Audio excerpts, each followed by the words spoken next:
If you had told me that working with sales would change my life, I would have been confused. Because I never believed that I would be any good at it. I was always apprehensive with sales.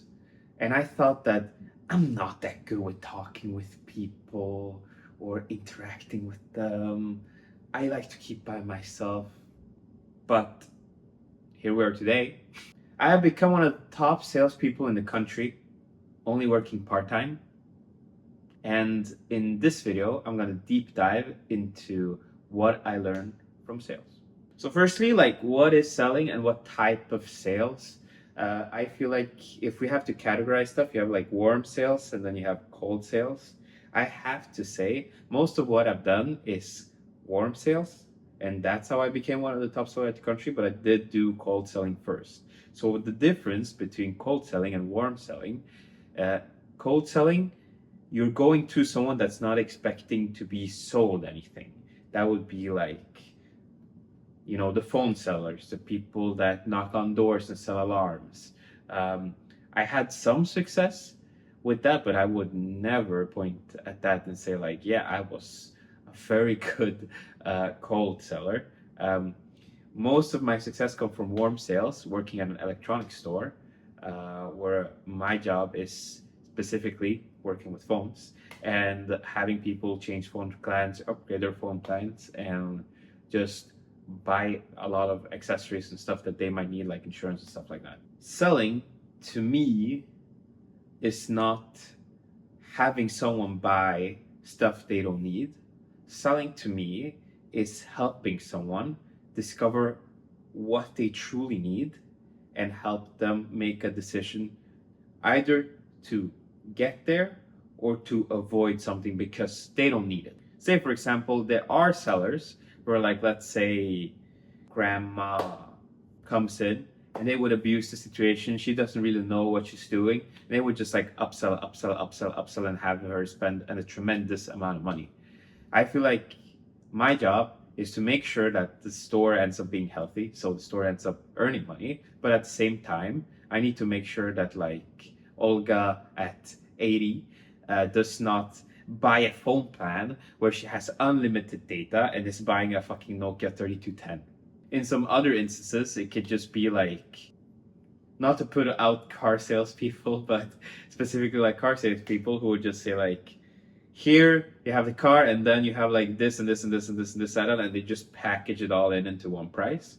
To me, selling is more like, I ask questions, I discover what do you truly need, and then I make sure that you get what you need at the same time while making sure that the store ends up earning money, and preferably a loyal customer that comes back in. With that said, what are the biggest things that I've learned from sales? And the first thing for me is deal with rejection. You deal with a lot, and I mean a lot of rejection when you're a salesperson. I used to, and I still do, because I do wear my heart in my sleeves. I'm a very emotional person. Latino of me, I know, crazy. But you deal with a lot of rejection when you work on sales. And I feel like that's one of the biggest gifts, but also something that, like, for someone who's just getting into this, it's gonna be rough. You're gonna get a lot of no's, you're gonna get a lot of rejections, and you just need to learn like how to navigate, because sometimes a no is not really a no. That does not mean what you think it means, but what it does mean is when someone usually just says no, or they're completely like closed off, something you need to discover, okay, but what's the reason why? In some cases, especially like in my job, I've had a very bad previous experience. I just don't trust people, and then you just have to lead with trust and go with like, okay, but it doesn't hurt for me to check your phone plan and make sure that you, for example, have a fair price today, and stuff like that. During a conversation, you don't need to win the argument just by saying like, you're wrong, because that usually never works. It's about like those small wins where you're noticing like, oh, hey, yeah, I'm thinking, yeah, maybe I am like jumping into a conclusion, and I'm keep thinking like the same way that I have been. I put ethics above almost anything when I sell, because I truly believe that if you help the other person, the person that's trying to buy something from you, and you find out the solution to their problems and like what they truly need to sell them, you're gonna end up selling a couple more services than what you usually would. And the reason for that is just, firstly, like, one, they trust you, but also like you're thinking about, okay, what do they actually need? Like, if someone breaks their phone, it's not unreasonable for me to suggest insurance. The second thing I learned is that like every interaction matters. I remember I had like a customer that came in like one day. I think it was like 10 minutes before like closing. I think I ended up spending like 47 minutes helping them out and like making sure that they saw the problem because they were a business owner. And after that, like the next day, she called me. Stuff still didn't work. I drove out. I helped her, and she offered me like silver jewelry. She offered me like a lot of like stuff for like she consistently like when she comes back to the store, she only buys from me, and it was a very enjoyable experience. But at the same time, and honestly, like it was a very enjoyable experience.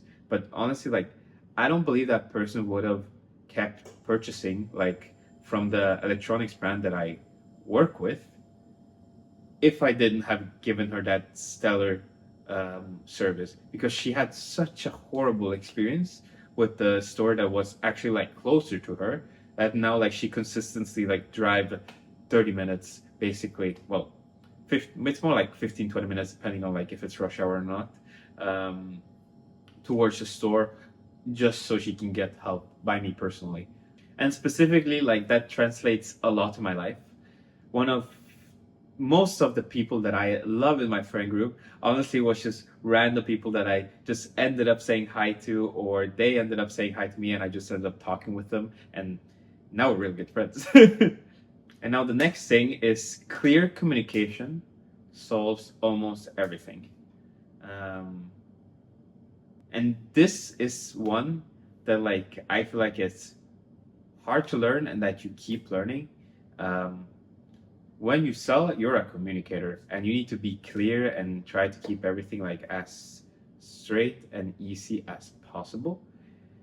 And I remember like back in like a lot of my relationship and situations that I've had in my life, for example, like a fight with my brother or an argument with my mom or like a discussion with my dad, that like if I would have just communicated this differently, misunderstandings would have gotten skipped.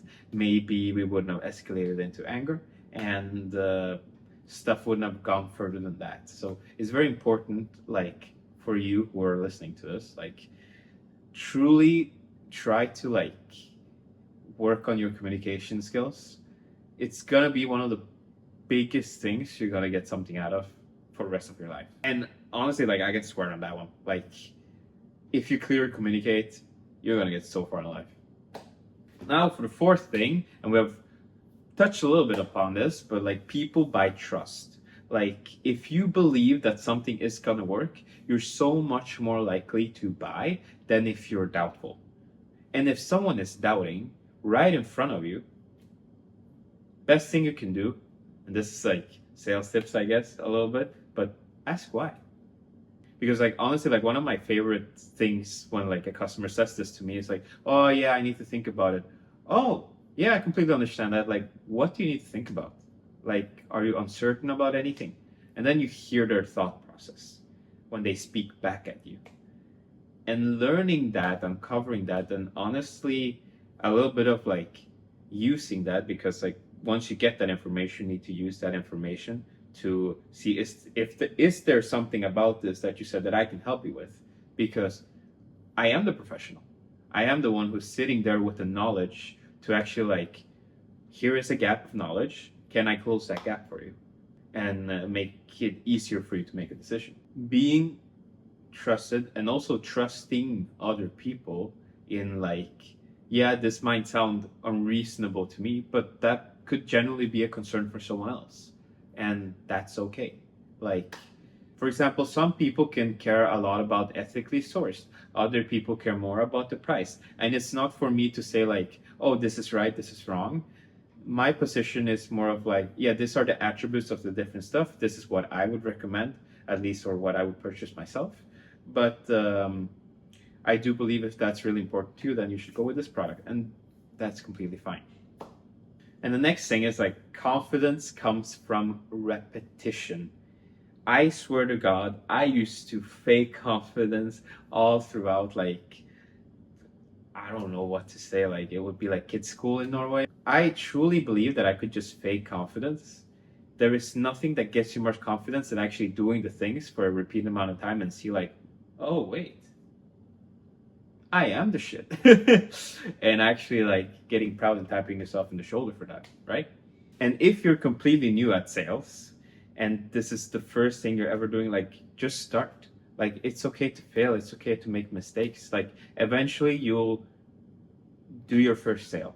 And then if you just keep doing that and keep like trying to improve every single time, eventually you'll look back and you'll be like, wow, I really couldn't do anything when I started, but now I have this undeniable proof. And I think that's what truly gives you confidence that I can actually do this. And those are the 5 main things.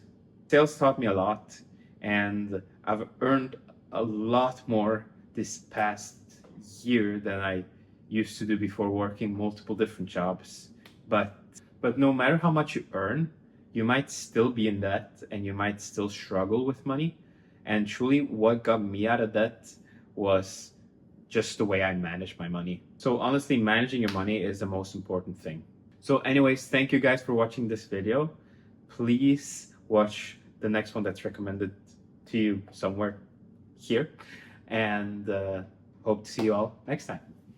Bye-bye.